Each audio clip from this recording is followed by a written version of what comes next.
I've always been an extrovert, but I found out in these very, very public roles, I enjoy time alone now.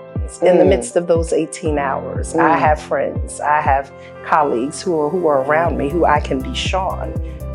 So let me go back for a second, because you talked about being married for 35 years, right? That is like, congratulations. And I'm 55, so I got married right before I turned 20.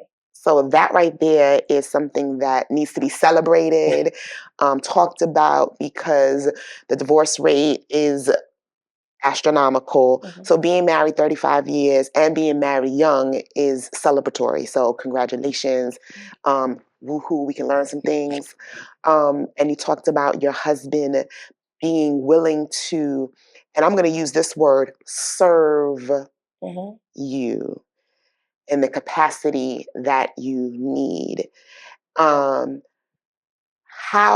did that come about? Because oftentimes in our culture, meaning the African American culture, we have this difficulty of navigating and balancing that relationship.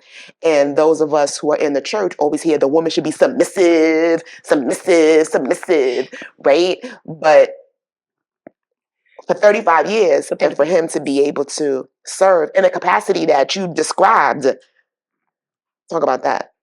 So, we started dating when we were 18. He had just turned 20. I was about to turn 20 when we got married. And we grew together. We grew together. My husband is, raised by a single mother. His oldest siblings, were girls. He watched his sisters grow up, get married, have children, not be in relationships. He saw his mother as a single mother. And so he had a great honor and respect for women. The other thing is my husband is academically smarter than I am. He was a valedictorian from high school. He was an international merit scholar. He was a lettered athlete. He came to Howard on a full football scholarship because it gave more than the academic scholarship. And he's a well-rounded person. And so we became friends, and we've always been friends. We did cheesy things along the way, right? We started out sharing a dorm room. We moved to being in a studio apartment, to, a one-bedroom. And even when we got a house, and even today, every once in a while, I'll be like, babe, let's just go, not to a seedy motel, but something inexpensive, where we have a little refrigerator. Let's go on a date to 7-Eleven, chili and cheese nachos and a Slurpee. We struggled together, I remember when we were in a studio apartment with a 13-inch TV, right? We've been through health issues. We've seen the loss of parents together. We had a daughter. We lost a daughter. We've had jobs. We've gotten laid off from jobs or fired from jobs. I've seen him at his height. I've seen him at his low places, and he sees me in those places. But I don't subscribe to submissive, right? But what I tell people all the time, and as I stand up and I get awards, and I get a lot of them, I say, I thank my husband for allowing me to be me. And of course, immediately the women who are activists, I'm like, allow, right? And that's why they buy themselves miserable, right? I'm gonna keep it 100. That's for real. We're gonna keep it 100. That's why you want to struggle, and that struggle is a badge of honor. And I say he allows me to be who I am. And then I stop and I pause to, let people shift in their seats. And I said, allow does not mean to give permission. Allow means to give support. There is no way that I could work 18 hours a day. There are no way that I could sometime be on the road, even as I was coming up in my career, off and on for 20 weeks a year. He was Mr. Mom. He took my daughter to Girl Scouts. He picked her up in the evenings. He gave her baths. When we were taking care of my grandmother for 13 years, he was right there by my side. My mother has MS. She's a cancer survivor. polio survivor. He's been there to have my back. I had his back when he was taking care of his mother. If he couldn't fly to Atlanta when she was sick, I flew to Atlanta. It's a partnership. So when I say he allows me to be who I am, he gives way. He gives support. I didn't have to rush home and cook and do laundry and clean. Or meet these expectations. Or meet these expectations if I needed to travel. And I was like, he does all of my shopping. Clothes shopping, shoe shopping. Like, I hate to shop. And so I'm like, oh, baby, I'm getting ready to take a trip. And I've put on some weight like I have now. And, next thing I know, he's coming home. It's 10 o'clock and he's dragging bags. He's dragging so many bags that he's like, well, try all this. I'm like, I only needed a dress or two and you bought 15. Well, I want you to have stuff to try on. And if I need to take some stuff back, I'll take it back. But that's support. Support is, I was doing a screening of The Color Purple last week. And I knew I wanted to wear my purple scarf. And I have literally like 2 totes of scarves because I love scarves. And I got up in the morning and I was running to the other room to go pillaging through my tote, but the scarf was sitting on top of the tote. I mean, simple things. So whether it's cooking, whether it's doing the laundry, whether it's shopping, whether it's making sure the house is ready if we're going to have guests come over, whether it's making sure my passport and my license or whatever it is, he's doing those things. And so, yes, that allows me to be on the go. That allows me to take care of the community. I can show up at an event here at work and he's out there with a camera because his degree is in film and television. And he has enough equipment for a professional camera person. And so he's taking pictures. My staff calls him. They're like, Mr. Howard, we need another cameraman. And they don't call me to tell me they're calling him. And he doesn't tell me he's coming. He just shows up.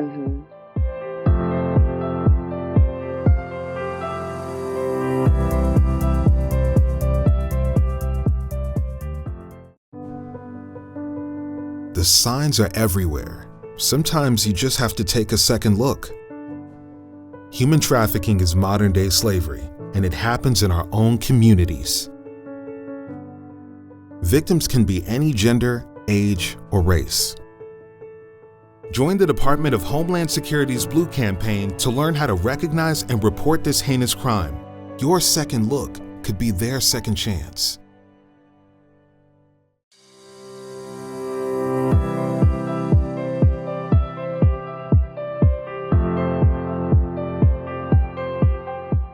And you said something that I don't want to get lost on the audience in this, is that y'all were friends. And we still are. And still are friends. And then you talked about your friends that you've had since elementary school, since middle school, since college, and then throughout. I think that word friends gets lost in a lot of the things that we're doing. And you also described yourself as being one who is honest, who is open, whose things that have happened to you, you're no longer behind the veil of shame when it comes to it, right? But you are here, and describing that, I think, is what attracts what you have described, right? That you have good friendships, you have a loving relationship.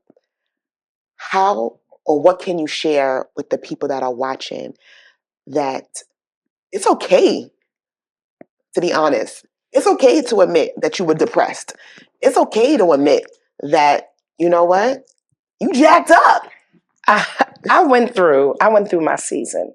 I went through my season of trying to be perfect, trying to impress versus leaving an impression upon. Right? Wait, say that again, because I don't want... I mean, there's a difference between impressing people and leaving a lasting impression upon them, right? And so you show up in places and you emulate other people who you're impressed by, right? But I thank God for the women and the men who at different times of my professional development allowed me to see beyond the veil. Because I put a lot of pressure on myself, feeling I needed to show up the way they did. But I didn't understand that right before they showed up, right before they gave a speech, right before they gave an award, right before they traveled on the trip, that they were out shopping to make sure that the food was cooked and that the kids were set, that before they got out the black SUV to wave and take pictures, that they cried on the way over. Yeah. And they shared those things with me, but I still put a lot of pressure on myself. Oh, people see me as this. I can't disappoint. Every job I've ever had, I was the first. I was the first woman. I was the youngest. I was the first Black person. So you just always felt like if I stumble, if I falter, then someone else is not going to get an opportunity. And so I always felt that I had to operate and make it happen even when the resources weren't there. Keep up this Black girl magic. Image, Black girl magic. But it's not Black girl magic. It's Black woman excellence. It's Black woman exhaustion. It's Black woman anxiety. It's Black woman depression. It's Black woman divorce. It's Black woman suicide. It's Black woman not taking care of your kids while you take care of everyone else's kids. Right? Because we're always trying to prove that we belong where people don't believe we belong. We're always trying to prove that no one gave us anything, but that we earned it. And that caused me to be overwhelmed. That caused me to be exhausted. That caused my superwoman cape to become a noose. And there were days that I felt I was going to literally hang from the things that I might have committed myself to or taken on or trying to keep up with something, right? And the only people who were going to lose out were the people who love me the most, which is my family. And so I went from hiding it and covering it but I really wasn't hiding it because the weight was gained and, the hair would fall out or whatever would go on. Or the smile was not there or the light in my eyes had grown dim, but I would still press forward. And I got to a point where that just was no longer an option. And even when I first tried to tell people, I'm depressed, I'm anxious, I'm overwhelmed, I'm struggling with this, some of the people who want to see you as the rock refuse to believe that. Oh, girl, you're going to be okay. Even in church, right? Church is sometimes the worst place to get the support you need because we're all at the emergency room trying to pretend that we're well. All of us want to prove that we're well, right? And so when you tell people, I'm going through this, just trust in God, trust in God. All things work together, sis. We'll throw scripture at one another. But I'm saying, I'm dying. I don't know if I can do this anymore. You're going to be okay. Because they're struggling to go through too. You're trying to get help from somebody who is also broken. And so instead of giving you that help, they're like, but I want help from you. You're my role model and I look up to you, so you can't be weak. Because if you're weak, where am I going to get my help? Right? And so I found people who I could be honest with and truthful with. And those who did not want to see my flaws and my struggles, I made them. Or I removed them from my life.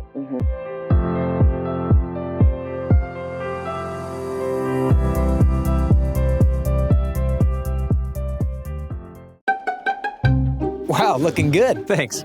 Just powered up to a Real ID. Power up? So future me has X-ray vision. More like future you can fly. To all 50 states, DC, and the US territories. Wait, you can fly? Sure. I'm Real ID compliant. Means now I can fly to Florida for the NASA launch today, then to Utah for the stargazing trip. Sounds good. Have fun. I'll just hang here. Be your Real ID self by May 7th, 2025. Find out how at tsa.gov/RealID.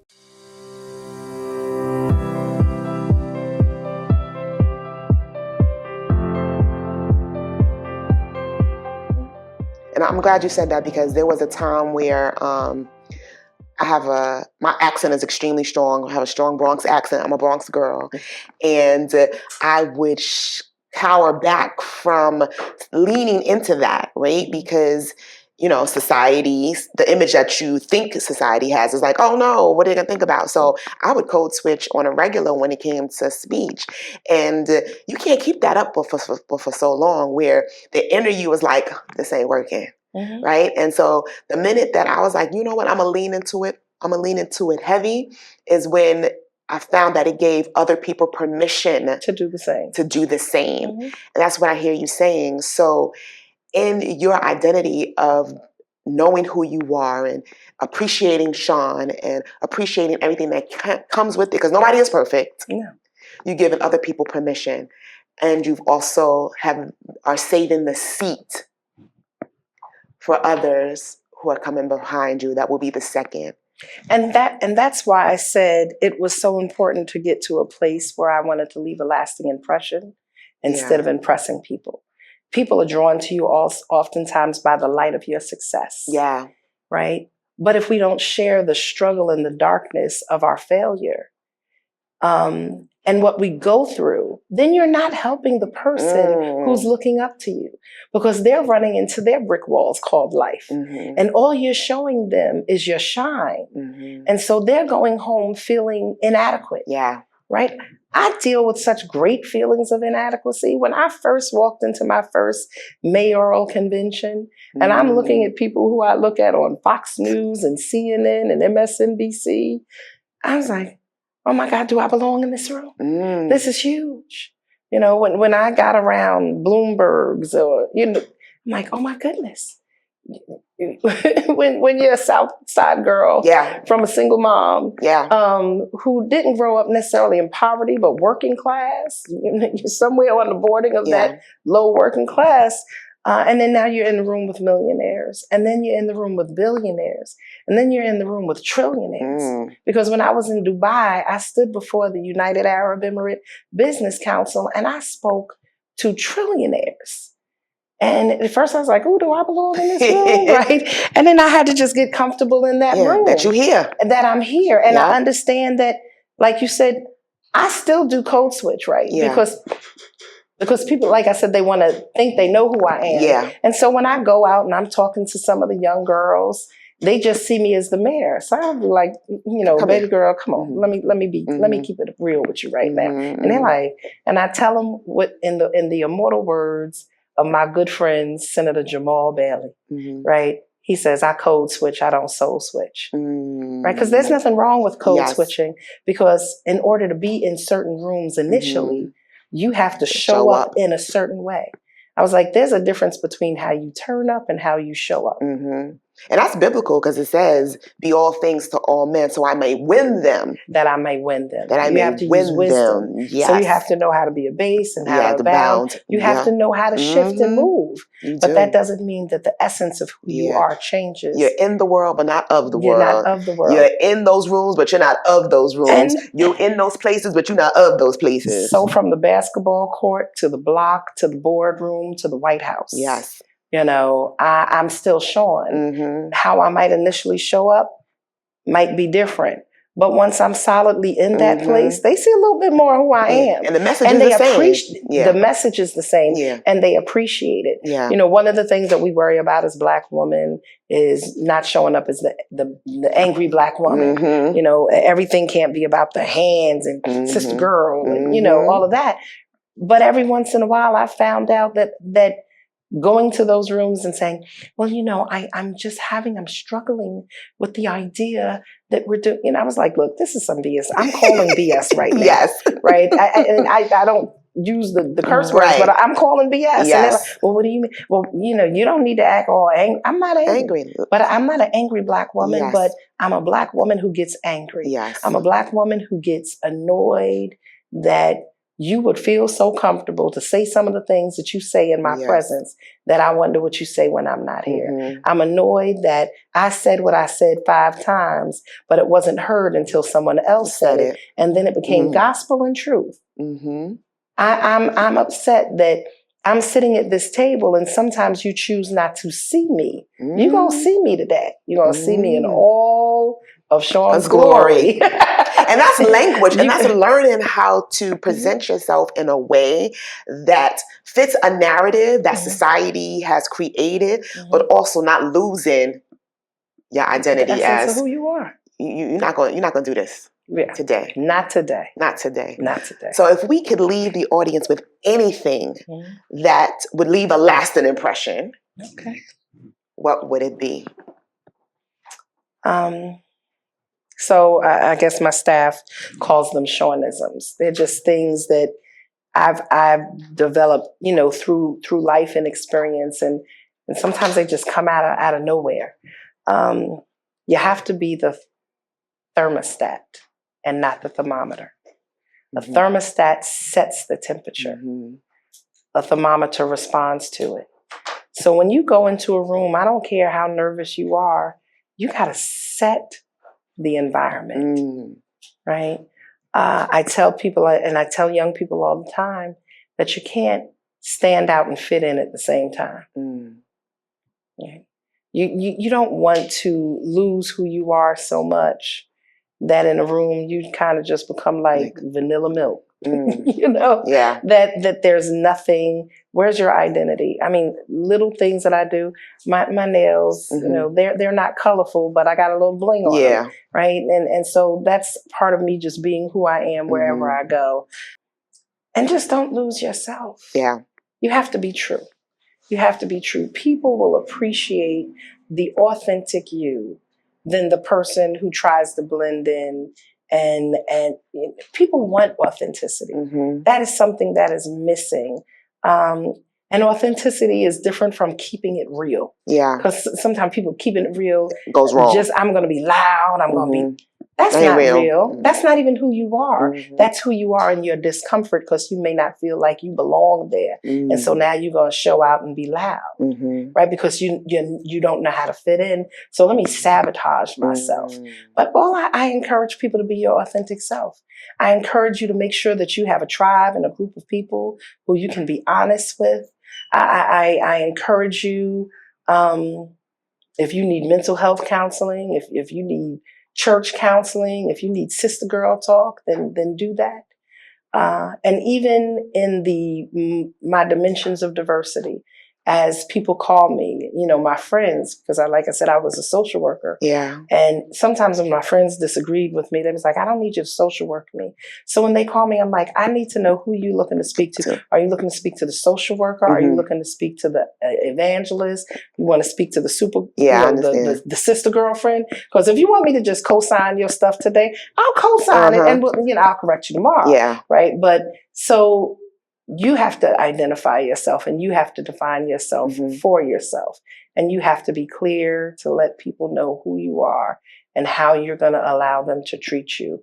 Because if you don't define yourself and you don't set boundaries, people will define it for you, and they will cross boundaries because you've never set them. Well, I want to say thank you so much. One of the Shawnisms I'm going to take away is don't be vanilla milk, because vanilla milk can become strawberry, chocolate, orange milk. I don't know if you have orange milk, but you can never take chocolate milk and make it vanilla milk, right? You know what I mean? Or take it backwards. So that's my Shawnism. In your identity, you've heard my illustrious guest, Mayor Shawyn Patterson, give you some great words of wisdom, some gems I hope you have collected today. With that being said, I want to thank you so much for spending this time with me. Thank you, City of Mount Vernon, Jewel of Westchester. I can't even say it. Thank you, Mount Vernon, Jewel of Westchester, for allowing me this opportunity to sit with your leader. My name is Dr. Anissa Riley. This is the Ask Dr. Riley Show. Peace out. Hey family, how great was that interview with Mayor Shawyn Patterson Howard? So many gems were just shared.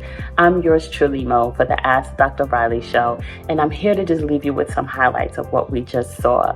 And I think a lot of us can have our own preconceived notions of what a political figure should and act like in the public, but forgetting who they really are behind closed doors, forgetting that they still carry the role of mom and wife and sister and daughter and friend and all the things.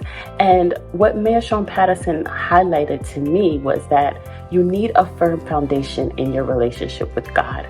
He is the only one that can tell you what your true identity is. Then you need community. You need fellowship. You need supportive friends and family around you to keep you grounded and rooted in who you truly are, so you don't get lost in who the world says that you should be. And I leave that with you today. Have God as your foundation and make sure you have the right people around you, supporting you, loving you, and keeping your mind set on who God says you are. You don't need to show up as the world. Just show up as yourself. Tune in next week for another episode of the Ask Dr. Riley Show. I'm yours truly, Mo. We'll see you next time. So, welcome, Serious Boys. Thank you so much, Dr. Riley. So I don't even listen to what the world says about me. I listen to what God says about me. And so all of that confidence is being amplified by my connection to God and my relationship with Him. And that's how I do it. So when they come in, where's that coming from? Well, let me just break it down. I'm from Brooklyn, but guess what? Jesus. Yeah, that's it right there.